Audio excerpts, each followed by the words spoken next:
सत्संगा जी, प्यार से कहना जी। धन्य निरंकार जी। सत्संगा जी, आज मैं आप सबसे एक प्रश्न पूछना चाहता हूँ। क्या कभी ऐसा हुआ है कि आपने किसी से कठोर शब्द बोल दिए और बाद में मन में पछतावा हुआ? क्या कभी क्रोध में कोई निर्णय लिया, फिर सोचा काश उस समय मैं चुप रहता? क्या कभी किसी से ईर्ष्या हुई है, फिर लगा कि यह भावना तो गलत थी? क्या कभी आपने परमात्मा से कहा अब मैं यह गलती दोबारा नहीं करूँगा, लेकिन कुछ दिन बाद वही परिस्थिति आई, वही मन बना और वही गलती फिर हो गई? अगर ऐसा आपके साथ हुआ है तो घबराइए मत, आप अकेले नहीं हैं। संसार का लगभग हर व्यक्ति संघर्ष से गुजरता है, लेकिन प्रश्न यह है कि गलती क्यों होती है? नहीं, इससे भी बड़ा प्रश्न है ज्ञान मिलने के बाद भी गलती क्यों होती है। अगर केवल सत्संग सुन लेने से परिवर्तन आ जाता तो आज हर सत्संगी क्रोध से मुक्त होता, हर घर में प्रेम ही प्रेम होता, हर व्यक्ति अहंकार छोड़ चुका होता। लेकिन ऐसा क्यों नहीं है? क्योंकि ज्ञान कानों तक पहुंचना और ज्ञान हृदय तक उतरना दो अलग बातें हैं। जब अर्जुन रणभूमि में खड़े थे तो समस्या युद्ध नहीं थी, समस्या उनका मन था। मन कह रहा था मैं नहीं लड़ सकता, बुद्धि कह रही थी धर्म की रक्षा करनी चाहिए। यहाँ से श्री कृष्ण ने गीता का उपदेश देना शुरू किया। गीता के 6 अध्याय में भगवान कहते हैं उद्धरेद आत्मनाम आत्मानम नात्मानम अवसादयेत आत्मैव ह्यात्मानव बंधुरात्मैव रिपुरात्मनः। अर्थात मनुष्य स्वयं अपना मित्र भी है और अपना स्वयं शत्रु भी। सोचिए, हमारी सबसे बड़ी लड़ाई बाहर नहीं अंदर चल रही होती है। हम बाहर लोगों को बदलना चाहते हैं, लेकिन अपना मन नहीं बदलते। सत्संग जी, आज मोबाइल बदल जाता है, घर बदल जाता है, नौकरी बदल जाती है, दोस्त बदल जाते हैं, लेकिन स्वभाव नहीं बदलता। कोई कहता है मुझे जल्दी गुस्सा आ जाता है, 10 साल बाद भी वही बात, मुझे जल्दी गुस्सा आ जाता है। कोई कहता है मैं ज़्यादा सोचता हूँ, सालों बाद भी वही बात, मैं ज़्यादा सोचता हूँ। लेकिन प्रश्न है कि अगर ज्ञान मिल गया तो परिवर्तन कहाँ है? आज इंटरनेट पर लाखों मोटिवेशनल वीडियो हैं, लोग रोज देखते हैं, प्रेरित भी होते हैं, लेकिन अगले दिन फिर वही जीवन। क्योंकि जानकारी बदलती नहीं, अनुभूति बदलती है। सतगुरु हमें जानकारी देने नहीं आते, सतगुरु हमें बदलने आते हैं। मान लीजिए किसी व्यक्ति को डॉक्टर ने कहा अगर आज भी चीनी नहीं छोड़ी तो बीमारी बढ़ जाएगी। उसे पूरी जानकारी है, रिपोर्ट भी सामने है, डॉक्टर भी समझ चुका है, पर अगले ही दिन वही मिठाई सामने आती है और वह खा लेता है। क्या उसे पता नहीं था? सब पता था, फिर भी उसकी पुरानी आदत, उसकी इच्छा, उसके मन का आकर्षण उसके ज्ञान से ज्यादा शक्तिशाली निकला। आध्यात्मिक जीवन में भी यही होता है। हमें पता है क्रोध गलत है, अहंकार गलत है, निंदा गलत है, फिर भी मन कहता है बस इस बार, और यही इंसान हार जाता है। सतगुरु केवल यह नहीं कहते कि गलती मत करो, वे कहते हैं पहले उस मन को पहचानो जो तुम्हें गलती करवाता है। जब तक बीमारी की जड़ नहीं मिलेगी, दवा काम नहीं करेगी। इसलिए सत्संग केवल सुनने की चीज नहीं, स्वयं को देखने का दर्पण है। तो आप आत्मचिंतन करिए कि आज घर जाकर दूसरों की गलतियां मत गिनिए, सिर्फ अपने आप से प्रश्न पूछिए पिछले 1 वर्ष में मेरे स्वभाव में क्या परिवर्तन हुआ? दूसरा, क्या मैं पहले से अधिक विनम्र हुआ हूँ या पहले से अधिक संवेदनशील? तीसरा, क्या ज्ञान ने मेरा व्यवहार बदला है या केवल मेरी भाषा? अगर उत्तर ईमानदारी से मिल गया तो समझिए परिवर्तन की शुरुआत हो गई है। महापुरुष कहते हैं ज्ञान का पहला प्रमाण यह नहीं कि आप कितना बोलते हैं, बल्कि यह है कि अब आप पहले जैसी प्रतिक्रिया नहीं देते। जब ज्ञान भीतर उतरता है तो क्रोध कम होने लगता है, शिकायत कम होने लगती है, दोषारोपण कम होने लगता है और आत्मचिंतन बढ़ने लगता है। यही ज्ञान का पहला रूप है। अब विषय आती है कि मन हमें उसी गलतियों की ओर क्यों ले जाता है। महापुरुषों ने एक बहुत सुंदर बात कही है, मन अगर गुरु का हो जाए तो जीवन सुधर जाता है, और गुरु अगर केवल मन का विषय बनकर रह जाए तो जीवन नहीं बदलता। आज प्रश्न यह नहीं है कि आप कितने वर्षों से सत्संग में आ रहे हैं, प्रश्न यह है कि आपका मन भी सत्संग में आया है।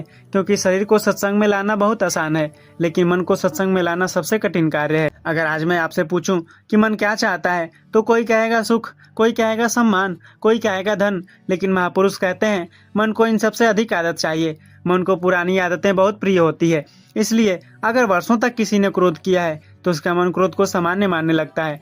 अगर किसी ने वर्षों तक शिकायत की है तो उसका शिकायत स्वभाव बन जाती है। अगर किसी ने वर्षों तक दूसरों की आलोचना की है तो धीरे धीरे उसे संग भी पता नहीं चलता कि वह हर बात में कमी निकाल रहा है। यही कारण है कि ज्ञान सुनने के बाद भी पुरानी आदतें बार बार हमें पीछे खींच लेती हैं। भगवान श्री कृष्ण अर्जुन से कहते हैं धायतो विषयान पुषम संगस्ते सुपजायते संगात संजायते कामः कामात् क्रोधो अभिजायते।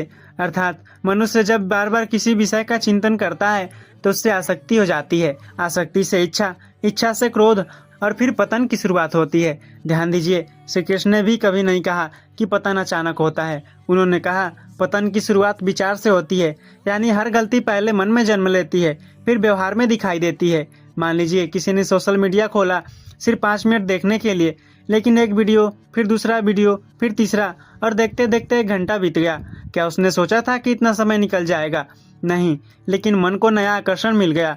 यही मन जब आध्यात्मिक जीवन में आकर्षण खोजता है तो वह तुलना करने लगता है, उसके पास ज़्यादा है, मेरे पास कम क्यों? यही से अशांति शुरू हो जाती है। सत्संग यह नहीं कहता कि दुनिया छोड़ दो, सत्संग कहता है दुनिया में रहो, लेकिन मन को दुनिया का गुलाम मत बनने दो। बार बार वही बात आती है कि नाव पानी में रहे तो ठीक है, लेकिन अगर पानी नाव के अंदर आ जाए तो नाव डूब जाती है। इसी प्रकार संसार हमारे बाहर रहे तो कोई समस्या नहीं, लेकिन अगर संसार हमारे मन के भीतर बैठ गया तो वहीं से संघर्ष शुरू होता है। महापुरुष कहते हैं इंसान गलती इसलिए नहीं दोहराता कि उसे ज्ञान नहीं है, बल्कि इसलिए दोहराता है क्योंकि उसने स्वयं को कभी देखा ही नहीं। हम रोज आईना देखते हैं, लेकिन आत्मा का आईना कब देखते हैं? रोज कपड़े बदलते हैं, लेकिन स्वभाव बदलने का प्रयास कितनी बार करते हैं? रोज घर साफ करते हैं, लेकिन मन की धूल कब झाड़ते हैं? यही आत्मचिंतन है। एक महापुरुष ने कहा, जब भी कोई तुम्हारी आलोचना करे तुरंत उत्तर मत देना। एक युवक ने पूछा, क्यों? महापुरुष मुस्कुराए और बोले, क्योंकि उस समय उत्तर तुम्हारा ज्ञान नहीं देगा, तुम्हारा अहंकार देगा। यह बात सुनकर युवक कुछ देर शांत रहा। सोचिए, हमारे जीवन में कितनी बार ऐसा हुआ है। बाद में हम कहते हैं मुझे ऐसा नहीं बोलना चाहिए था, यानी उस समय बोल कौन रहा था? मन। और बाद में पछता कौन रहा था? विवेक। अर्जुन ने भी श्री कृष्ण से कहा, चंचल ही मना कृष्ण, अर्थात है कृष्ण, यह मन अत्यंत चंचल है, इसे नियंत्रित करना वायु को रोकने जैसा कठिन लगता है। ध्यान दीजिए, अगर अर्जुन जैसा वीर भी मन से संघर्ष कर रहा था तो हमारा संघर्ष असामान्य नहीं है। लेकिन श्री कृष्ण ने समाधान भी दिया, अभ्यास और वैराग्य, यानी एक दिन का उत्साह जीवन नहीं बदलता, रोज का अभ्यास जीवन बदल देता है। तो आज से जब भी गलती हो दूसरों को दोष मत देना, बस आराम से बैठना और स्वयं से पूछना, आज मेरा मन कहाँ हार गया? जिस दिन यह प्रश्न ईमानदारी से पूछना शुरू कर देंगे उस दिन परिवर्तन की शुरुआत हो जाएगी। सत्संग जी, ज्ञान सुनना आसान है, लेकिन ज्ञान बन जाना कठिन है। एक प्रश्न है कि अगर कोई व्यक्ति रोज अस्पताल जाए, क्या वह अपने आप स्वस्थ हो जाएगा? नहीं, स्वस्थ तब होगा जब डॉक्टर की दवाई भी समय पर लेगा और परहेज भी करेगा। ठीक इसी प्रकार रोज सत्संग आना जीवन बदलने की गारंटी नहीं है। जीवन तब बदलता है जब सत्संग बाहर से उठकर भीतर उतरता है। आज हम सब ज्ञान सुन रहे हैं, लेकिन क्या ज्ञान हमारी सोच बन गया है? अगर नहीं तो अभी यात्रा बाकी है। बहुत लोग समझते हैं ज्ञान मतलब बहुत सारी बातें जान लेना, लेकिन महापुरुष कहते हैं ज्ञान वह नहीं है जो आपकी जुबान पर है, ज्ञान वह है जो आपके व्यवहार में दिखाई देता है। अगर कोई व्यक्ति कहे कि क्रोध बुरा है और 5 मिनट बाद घर जाकर क्रोध कर दे, तो इसका अर्थ है ज्ञान अभी केवल शब्द है, स्वभाव नहीं बना। भगवान श्री कृष्ण अर्जुन से कहते हैं, श्रद्धावान लभते ज्ञानम, अर्थात श्रद्धा रखने वाला ही सच्चा ज्ञान प्राप्त करता है। श्री कृष्ण ने यह नहीं कहा कि केवल सुनने वाला ज्ञान पा लेगा, उन्होंने कहा श्रद्धा वाला। श्रद्धा का अर्थ सिर्फ विश्वास नहीं, बल्कि जिस सत्य को सुना और उसे जीवन में उतारने का साहस भी हो। आज लोग कहते हैं हमें सब पता है, लेकिन पता होना और जीना अलग बात है। हमें पता है समय अमूल्य है, फिर भी समय व्यर्थ करते हैं। हमें पता है क्रोध रिश्ते तोड़ देते हैं, फिर भी हम क्रोध करते हैं। हमें पता है अहंकार दुख देता है, फिर भी अहंकार छोड़ नहीं पाते। तो समस्या ज्ञान की कमी नहीं, अभ्यास की कमी है। मान लीजिए किसी युवक ने जिम ज्वाइन किया। पहले दिन उसने फिटनेस पर 10 वीडियो देख लिए, डाइट प्लान डाउनलोड कर लिया, महंगे जूते खरीद लिए, कपड़े भी ले लिए, लेकिन 3 महीने बाद अगर वह जिम गया ही नहीं तो क्या शरीर बदल जाएगा? नहीं, क्योंकि वीडियो देखने से शरीर नहीं बनता, अभ्यास से बनता है। यही बात आध्यात्मिक जीवन में भी लागू होती है। बहुत लोग सत्संग में आते हैं और सोचते हैं कि आज अच्छा प्रवचन हुआ, बहुत अच्छा महसूस हुआ, लेकिन महापुरुष पूछते हैं अच्छा लगा या अच्छा बना? दोनों में बहुत अंतर है। संगीत भी अच्छा लगता है, फिल्म भी अच्छी लग सकती है, लेकिन सत्संग अच्छा लगने के लिए नहीं, अच्छा बनने के लिए है। एक महापुरुष से किसी ने पूछा, मैं 10 साल से सत्संग में आ रहा हूँ, फिर भी मुझ में ज्यादा परिवर्तन नहीं आया। महापुरुष पूछे कि 10 साल में तुमने कितनी बार अपने दोस्तों की सूची बनाई? वह चुप हो गया। महापुरुष बोले, तुम रोज दूसरों को देखते रहे, इसलिए स्वयं को कभी देख ही नहीं पाए। सत्संग जी, बात बहुत गहरी है। सेवा कठिन नहीं है, सिमरन कठिन नहीं है, दान कठिन नहीं है। सबसे कठिन है जब कोई हमारी गलती बताए और हम बिना बहाना बनाए उसे स्वीकार कर लें। यही से आत्मिक विकास शुरू होता है। भगवान कृष्ण कहते थे, योगा कर्मसु कौशलम। बहुत लोग इसका अर्थ केवल कुशलता मानते हैं, लेकिन आध्यात्मिक दृष्टि से जब ज्ञान हमारे हर कर्म में दिखाई देने लगे, यही योग है। अगर घर में भी वही प्रेम है, ऑफिस में भी वही विनम्रता है, परिवार में भी वही धैर्य है, तब समझिए ज्ञान जीवन बन रहा है। अगर आज सतगुरु सिर्फ आपके व्यवहार को देखें बिना यह जाने कि आप कितने वर्षों से सत्संग में हैं, तो क्या वे कहेंगे हाँ ज्ञान जीवन में उतर रहा है? यही प्रश्न हर रात अपने आप से पूछिए। महापुरुष कहा करते हैं कि ज्ञान का उद्देश्य दूसरों को बदलना नहीं, स्वयं को बदलना है। जिस दिन हम दूसरों की कमियां देखना छोड़कर अपने मन को देखना शुरू कर देंगे, उसी दिन बार बार होने वाली गलती धीरे धीरे समाप्त होने लगेगी। सत्संग जी, अहंकार हर गलती की जड़ है। सत्संग जी, दुनिया का सबसे बड़ा शत्रु कौन है? कोई कहेगा क्रोध, कोई कहेगा लोभ, कोई कहेगा मोह, लेकिन महापुरुष कहते हैं इन सबका पिता एक ही है और उसका नाम है अहंकार।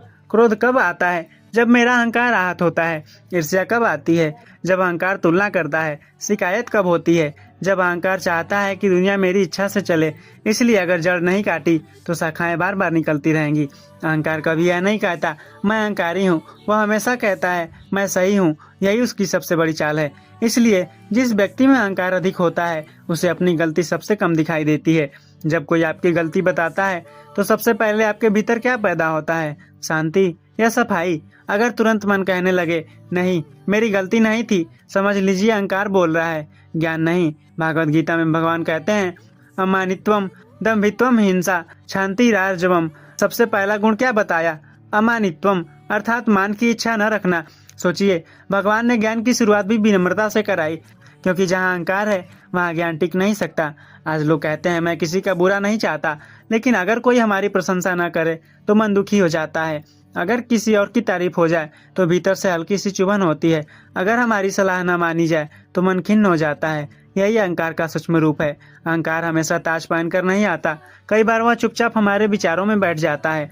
ऑफिस में 2 कर्मचारी हैं, दोनों ने मेहनत की, प्रमोशन केवल एक को मिला। दूसरा घर आकर कहता है सिस्टम खराब है, लोग पक्षपाती हैं। हो सकता है कुछ बात सही भी हो, लेकिन क्या उसने अपने भीतर झांक कर देखा? क्या उसने पूछा क्या मुझ में कुछ सुधार की गुंजाइश थी?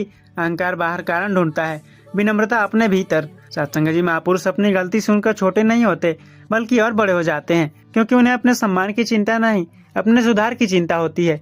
बहुत लोग सोचते हैं ज्ञान की परीक्षा तब होती है जब बड़ा संकट आए। नहीं, ज्ञान की पहली परीक्षा तब होती है जब कोई आपकी आलोचना करे। अगर उस समय आपका मन शांत रहे तो समझिए ज्ञान काम कर रहा है। अगर तुरंत प्रतिक्रिया आ गई तो समझिए मन अभी भी पुराना है। अर्जुन ने कभी यह नहीं कहा मुझे सब पता है। उन्होंने प्रश्न पूछे, संशय रखा, समझना चाहा। यही विनम्रता थी। अगर अर्जुन भी अहंकारी होते तो गीता कभी होती ही नहीं। सोचिए, पानी हमेशा नीचे की ओर बहता है, इसीलिए समुद्र सबसे विशाल है, क्योंकि वह सबसे नीचे है। जो झुकता है वही भरता है, जो करता है वह सूख जाता है। प्रकृति भी यही सिखाती है। सत्संग जी, महापुरुष कहते हैं जिस दिन इंसान अपनी गलती स्वीकार करने लगे उसी दिन परमात्मा उसे बदलना शुरू कर देता है। गलती करना इतना बड़ा दोष नहीं है, लेकिन गलती को सही साबित करना, यहीं से पतन शुरू होता है। इसलिए ज्ञान का अर्थ केवल इतना नहीं कि हमें सत्य पता चल जाए। ज्ञान का अर्थ यह है कि जब सत्य सामने आए तो हमारा अहंकार नहीं, हमारी विनम्रता जागे। सत्संग जी, अब सवाल है कि मन बहाने क्यों बनाता है? तो आपसे एक प्रश्न है कि अगर कोई व्यक्ति बीमार हो, डॉक्टर उसके सामने बैठा हो, दवाई भी सामने रखी हो और फिर भी वह ठीक न हो, तो गलती किसकी है? क्या डॉक्टर की, दवाई की? नहीं, समस्या यह है कि दवाई हाथ में है लेकिन जीवन में नहीं। महापुरुष कहते हैं कि आज अधिकांश लोग ज्ञान की कमी से नहीं, बहानों की अधिकता से हार रहे हैं। मन कभी यह नहीं कहता मैं बदलना नहीं चाहता। मन बहुत चालाक है। वह कहेगा मैं बदलना तो चाहता हूँ लेकिन समय नहीं मिल रहा। कभी कहेगा घर का माहौल ठीक नहीं है, कभी कहेगा पहले सामने वाला बदल जाए फिर मैं बदलूंगा, कभी कहेगा मेरी परिस्थिति अलग है, और धीरे धीरे पूरा जीवन निकल जाता है लेकिन परिवर्तन नहीं आता। भगवान श्री कृष्ण अर्जुन से कहते हैं कर्मण्येवाधिकारस्ते मा फलेषु कदाचन। इस श्लोक को लोग अक्सर केवल कर्म करने की प्रेरणा मानते हैं, लेकिन इसके भीतर एक और गहरा संदेश है। श्री कृष्ण कह रहे हैं तुम अपना कर्म करो, बहाने मत ढूंढो, क्योंकि बहाना हमेशा मन बनाता है, कर्तव्य आत्मा याद दिलाती है। सत्संग जी, आज अगर किसी से पूछो कि सिमरन कितना करते हो, उत्तर मिलेगा समय नहीं मिलता। लेकिन मोबाइल की स्क्रीन टाइम रिपोर्ट क्या कहती है? 3 घंटे, 4 घंटे, कभी 5 घंटे। समय नहीं है, यह प्राथमिकता नहीं है। याद रखिए, जिस काम को हम महत्वपूर्ण मानते हैं उसके लिए समय अपने आप निकल जाता है। एक युवक ने कहा मेरा स्वभाव बहुत गुस्से वाला है, मैं क्या करूं? महापुरुष ने पूछा ऑफिस में भी इतना ही गुस्सा करते हो? उसने कहा नहीं, वहाँ नौकरी चली जाएगी। महापुरुष बोले इसका मतलब तुम्हें गुस्सा नियंत्रित करने आता है। बस जहाँ डर नहीं होता वहाँ मन खुल जाता है। सोचिए कितनी गहरी बात है। हम कहते हैं मुझसे नहीं होता, सच यह है कि जहाँ लाभ दिखता है वहाँ हम अपने आप बदल जाते हैं। मन हर बात में लाभ हानि देखता है। अगर विनम्र होने से सम्मान मिलेगा तो विनम्र बन जाएगा। अगर क्रोध करने से अपनी बात मनवा सकता है तो क्रोध करेगा। लेकिन आध्यात्मिकता व्यापार नहीं है, आध्यात्मिकता समर्पण है। महापुरुष कहते हैं जिस दिन इंसान बहाने छोड़ देता है उसी दिन परिवर्तन शुरू हो जाता है, क्योंकि बहाना जिम्मेदारी से बचने का दूसरा नाम है। एक परिवार में दो भाई थे, दोनों एक ही वातावरण में बड़े हुए। एक हमेशा कहता मेरी किस्मत खराब है, दूसरा कहता जो मिला है उसी से अच्छा बनाना है। सालों बाद पहला व्यक्ति शिकायतों से भर गया, दूसरा संतोष से। परिस्थितियां समान थी, सोच अलग थी, यहीं से जीवन अलग हो गया। सतगुरु यह नहीं चाहते कि हम कभी गलती ना करें, वे चाहते हैं कि हर गलती के बाद हम बहाना न बनाएं, क्योंकि जिस दिन बहाना खत्म उसी दिन सीख शुरू।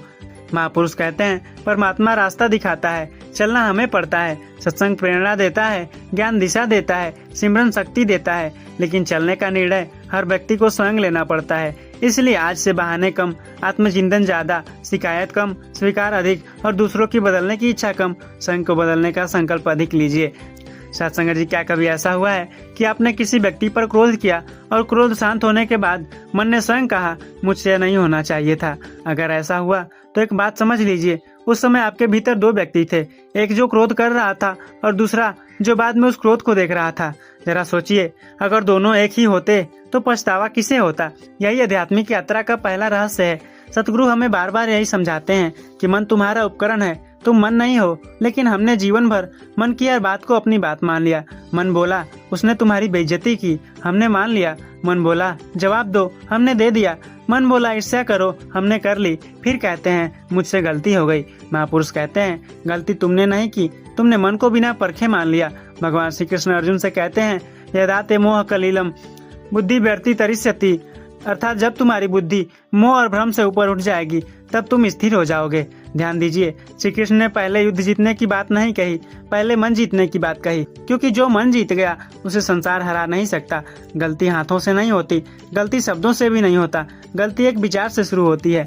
यह विचार कुछ सेकंड तक मन में रहता है, अगर उसी समय हम जाग गए तो गलती रुक सकती है, लेकिन अगर हम सोए रहे तो वही विचार शब्द बन जाता है, फिर व्यवहार बन जाता है और अंत में पछतावा बन जाता है।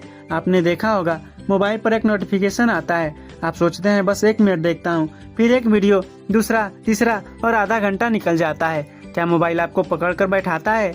नहीं, पहले मन ने कहा बस 1 मिनट और इसी 1 मिनट ने समय चुरा लिया। इसी तरह क्रोध भी 1 सेकंड की शुरुआत से होता है, अहंकार भी एक विचार से शुरू होता है। सतगुरु यह नहीं कहते मन को मार दो, वे कहते हैं मन को पहचानो। जिस दिन आप मन की चाल समझ गए उस दिन मन आपको धोखा नहीं दे पाएगा। आज से जब भी कोई परिस्थिति आए तुरंत प्रतिक्रिया मत दीजिए, सिर्फ 3 सेकंड रुकिए और अपने आप से पूछिए अभी बोल कौन रहा है, ज्ञान या मन? अगर यह प्रश्न दिन में 5 बार भी पूछ लिया तो जीवन बदलना शुरू हो जाएगा। एक महापुरुष से किसी ने पूछा मैं बहुत जल्दी नाराज हो जाता हूँ, क्या करूँ? महापुरुष ने कहा अगली बार नाराज होने से पहले अपने चेहरे की कल्पना करना। वह मुस्कुराया। महापुरुष बोले जिस चेहरे पर परमात्मा की पहचान का प्रकाश है, क्या उस चेहरे पर क्रोध अच्छा लगता है? उस दिन के बाद उसने हर बार क्रोध से पहले अपने चेहरे की कल्पना की। धीरे धीरे क्रोध कम होने लगा, क्योंकि उसने पहली बार अपने मन को देखना शुरू किया। लोग पूछते हैं कैसे पता चले कि ज्ञान जीवन में उतर रहा है? महापुरुष कहते हैं जब पहले जहाँ तुरंत प्रतिक्रिया आती थी अब थोड़ा विराम आने लगे तो समझना ज्ञान काम कर रहा है। पहले तुरंत उत्तर देते थे, अब सोच कर बोलते हो। पहले हर बात दिल पर लगती थी, अब कुछ बातें मुस्कुरा कर छोड़ देते हो। यही ज्ञान का प्रभाव है। आज रात सोने से पहले एक कागज पर लिखना आज मैंने कितनी बार मन की बात मानी और कितनी बार ज्ञान की। पहले दिन शायद उत्तर अच्छा न लगे, लेकिन यही ईमानदारी परिवर्तन की शुरुआत है। महापुरुष कहते हैं जिस दिन इंसान अपने मन को देखना सीख जाता है उसी दिन उसकी आधी लड़ाई समाप्त हो जाती है, क्योंकि जिस दुश्मन को पहचान लिया जाए उससे बचना आसान हो जाता है। तो आज से मन के साथ बहना नहीं, मन को देखकर चलना है। और याद रखिए गलती करने वाला मन है, लेकिन उसे सुधारने की शक्ति ज्ञान में है। सत्संग जी, जीवन में कुछ परिस्थितियां बार बार आती हैं।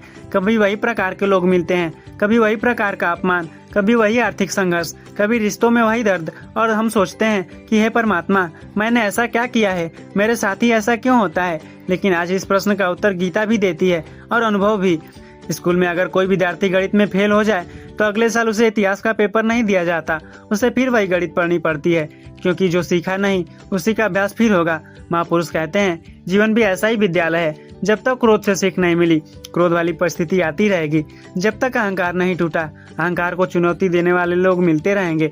जब तक क्षमा नहीं सीखी, क्षमा करने के अवसर मिलते रहेंगे। एक बात हमेशा याद रखिए, परमात्मा कभी सजा देने में रुचि नहीं रखता, वह जगाने में रुचि रखता है। अगर बच्चा बार बार आग की ओर जाए तो माँ उसे रोकती है, क्या वह सजा है? नहीं, वह प्रेम है। उसी प्रकार जीवन की कठिन परिस्थितियाँ अक्सर परमात्मा की संकेत होती हैं। भगवान श्री कृष्ण कहते हैं, मात्रा स्पर्शास्तु कौन्तेय शीतोष्ण सुख दुःखदा आगमा पाइनो अनित्या अस्ताम अस्ति तिच्छस्व भारत। अर्थात हे अर्जुन, सुख और दुख आते जाते रहते हैं, इनसे घबराओ मत, धैर्य रखो, ध्यान दीजिए। श्री कृष्ण यहाँ नहीं कहा कि दुख नहीं आएगा, उन्होंने कहा दुख आएगा, लेकिन तुम्हें बदलने के लिए आएगा, तोड़ने के लिए नहीं।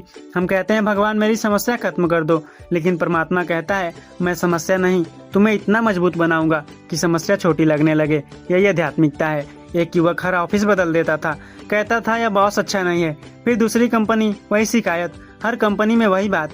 समस्या बॉस नहीं था, समस्या उसकी प्रतिक्रिया थी। जीवन उसे बार बार वही अध्याय पढ़ा रहा था। जब तक वह विनम्र संवाद नहीं सीखता, परिस्थितियां बदलती रहती हैं, लेकिन परिणाम नहीं बदला। सोचिए, क्या हमारे जीवन में भी ऐसा नहीं होता? हम घर बदल लेते हैं, शहर बदल लेते हैं, नौकरी बदल लेते हैं, लेकिन स्वभाव नहीं बदलते। सत्संग दुख हटाने के लिए नहीं, दुख को देखने की दृष्टि बदलने के लिए है। पहले छोटी बात पर नींद उड़ जाती थी, अब उसी बात पर मन कहता है जो परमात्मा की इच्छा। यही ज्ञान का प्रभाव है। अगर हर व्यक्ति आपकी इच्छा के अनुसार व्यवहार करे तो आप धैर्य कब सीखेंगे? अगर कोई आपकी आलोचना ही न करे तो विनम्रता कहाँ से आएगी? अगर जीवन में कठिनाई ही ना आए तो विश्वास की परीक्षा कैसे होगी? इसलिए हर परिस्थिति दुश्मन नहीं होती, कई बार वही आपकी सबसे बड़ी गुरु होती है। आज अपने जीवन की 3 ऐसी घटनाएं याद करिए जो बार बार हुई हैं, फिर अपने आप से पूछिए परमात्मा मुझे इससे क्या सिखाना चाहते थे जो मैं अभी तक नहीं सीख पाया। यकीन मानिए, अगर यह प्रश्न ईमानदारी से पूछ लिया तो दृष्टि बदल जाएगी। महापुरुष कहते हैं जिस दिन इंसान परिस्थितियों को शत्रु नहीं शिक्षक मान लेता है, उस दिन उसकी आध्यात्मिक यात्रा शुरू हो जाती है। इसलिए अगली बार जब जीवन में वही पुरानी परीक्षा आए तो घबराइए मत, रुकिए और अपने आप से कहिए परमात्मा इस बार मैं भागूंगा नहीं, सीखूंगा, क्योंकि जीवन बदलता नहीं जब तक सीख पूरी नहीं होती। सत्संग जी, आप सुबह सत्संग में गए, सिमरन भी किया, मन को बहुत शांति मिली, लेकिन दोपहर तक किसी एक बात ने सारा सुकून छीन लिया। फिर मन में प्रश्न आया, इतना सिमरन करने के बाद भी मैं बदल क्यों नहीं रहा? अगर यह प्रश्न कभी आपके मन में आया है तो आज का विचार इसी का उत्तर है। बहुत लोग समझते हैं जितना अधिक समय बैठेंगे उतना ही परिवर्तन होगा। समय महत्वपूर्ण है, लेकिन उससे भी अधिक महत्वपूर्ण है कि मन कहाँ है। अगर होंठ परमात्मा का नाम ले रहे हैं और मन किसी की गलती गिन रहा है तो सिमरन नहीं हो रहा है, केवल शब्द दोहराए जा रहे हैं। महापुरुष कहते हैं सिमरन का अर्थ है मन को बार बार उसकी जड़ से जोड़ना। भगवान श्री कृष्ण अर्जुन से कहते हैं यतो निश्चरति मन अचलम स्थिरम ततस्ततो नियम्य तदात्मन्येव वसम नयेत। अर्थात जहाँ चाहे चंचल मन भटक जाए वहाँ से उसे प्रेम पूर्वक वापस लाओ और परमात्मा में स्थिर करो। ध्यान दीजिए, श्री कृष्ण यह नहीं कहा कि मन कभी भटकेगा ही नहीं, उन्होंने कहा भटकेगा, लेकिन हर बार उसे वापस लाना ही साधना है। यही सिमरन है। क्या आपने कभी नदी देखी है? अगर उसके सामने कोई पत्थर रख दिया जाए तो वह रुकती नहीं, रास्ता बदल लेती है। मन भी ऐसा ही है। अगर आप कहेंगे आज से मैं क्रोध नहीं करूंगा, मन कोई नया रास्ता ढूंढ लेगा। अगर कहेंगे अब मैं ईर्ष्या नहीं करूंगा, मन तुलना करना शुरू कर देगा। इसलिए मन से लड़ना नहीं है, मन को दिशा देनी है। आज लोग कहते हैं मेरा मन सिमरन में नहीं लगता, लेकिन मैं पूछना चाहता हूँ, क्या मन मोबाइल में लगता है? क्या मन फिल्म में लगता है? क्या मन आपकी चिंता में लगा रहता है? अगर हाँ, तो समस्या मन के लगने की नहीं, मन के गलत जगह लगने की है। जहाँ प्रेम होगा मन वही जाएगा। इसलिए महापुरुष पहले प्रेम सिखाते हैं और फिर सिमरन। सतगुरु हमें नया मन नहीं देते, वही पुराना मन रहता है, बस नई दिशा दे देते हैं। पहले मन दुनिया में सुख ढूंढता था, अब वही मन परमात्मा की रजा में शांति ढूंढने लगता है। यही ज्ञान का चमत्कार है। कई महापुरुष कहते हैं पहले कोई कुछ कह देता था तो कई दिन तक वही बात याद रहती थी, अब वही बात सुनकर मन कहता है शायद इसमें भी मेरे सुधार का कोई संकेत हो। परिस्थिति नहीं बदली, देखने वाला बदल गया। यही सिमरन का फल है। अवतार वाणी में बार बार यही भाव मिलता है कि परमात्मा का ज्ञान केवल सुनने के लिए नहीं, जीवन का स्वभाव बदलने के लिए है। जब ब्रह्म ज्ञान व्यवहार में उतरता है तब व्यक्ति की पहचान उसके शब्दों से नहीं, उसके आचरण से होती है। यही कारण है कि महापुरुष कहते हैं सिमरन का प्रभाव आपकी बोली, आपके धैर्य और आपके व्यवहार में दिखाई देनी चाहिए। अगर आज आपका कोई अपमान कर दे तो आपके भीतर पहले क्या उठेगा, क्रोध या परमात्मा की याद? यही बताएगा सिमरन कितना भीतर उतरा है। तो आज से जब भी मोबाइल अनलॉक करें, 1 सेकंड रुककर मन में परमात्मा का सिमरन करें। जब भी घर से बाहर निकलें, एक क्षण रुककर कहें, हे निरंकार, आज मेरी वाणी में प्रेम रखना। जब भी रात को सोएं, अपने दिन की समीक्षा करें, आज कहाँ मन जीत गया और कहाँ ज्ञान। धीरे धीरे यह छोटे अभ्यास जीवन की दिशा बदल लेंगे। महापुरुष कहते हैं, सिमरन का सबसे बड़ा प्रमाण यह नहीं कि तुम कितने देर बैठे, बल्कि यह है कि उठने के बाद तुम कितने बदल गए। अगर पहले छोटी सी बात पर मन टूट जाता था और आज वही मन परमात्मा पर विश्वास रखकर मुस्कुरा देता है, तो समझिए सिमरन सफल हो रहा है। अगर पहले हर बात पर शिकायत होती थी और आज रजा स्वीकार होने लगी है, तो समझिए ज्ञान भीतर उतर रहा है। याद रखिए, सिमरन का उद्देश्य मन को शांत करना नहीं, मन को परमात्मा की दिशा में स्थिर करना है। सत्संग जी, आज का यह विचार यही समाप्त नहीं होता, बल्कि यहीं से आपके जीवन का एक नया अध्याय शुरू होता है। घर जाइए, आईने के सामने खड़े होकर सिर्फ एक प्रश्न अपने आप से पूछिए, क्या मैं आज भी वही इंसान हूँ जो 1 साल पहले था? अगर उत्तर हाँ है तो समझ लीजिए कि समय बीता है, परिवर्तन नहीं। लेकिन अगर उत्तर नहीं है, अगर आज आपका क्रोध थोड़ा कम हुआ है, आपकी वाणी थोड़ी मधुर हुई है, आपका विश्वास थोड़ा गहरा हुआ है और आपका सिर पहले से थोड़ा अधिक झुकना सीख गया है, तो समझ लीजिए कि सद्गुरु की कृपा आपके जीवन में काम कर रही है। याद रखिए, सत्संग का सबसे बड़ा चमत्कार यह नहीं कि आपकी समस्याएं खत्म हो जाएं। सत्संग का सबसे बड़ा चमत्कार यह है कि समस्या वही रहे, लेकिन उन्हें देखने वाला इंसान बदल जाए। और अंत में मैं आपसे विदा लेने से पहले एक छोटी सी विनती करना चाहता हूँ। आज रात सोने से पहले दूसरों की गलतियां मत गिनिए, सिर्फ अपनी एक गलती लिखिए और उसके सामने लिखिए, कल से मैं इसे सुधारने का प्रयास करूंगा। यकीन मानिए, अगर रोज सिर्फ एक गलती कम होती गई, तो एक दिन आपको महसूस होगा कि परमात्मा ने मेरा भाग्य नहीं बदला, परमात्मा ने मुझे बदल दिया। और जिस दिन इंसान बदल जाता है, उसी दिन उसकी दुनिया बदल जाती है।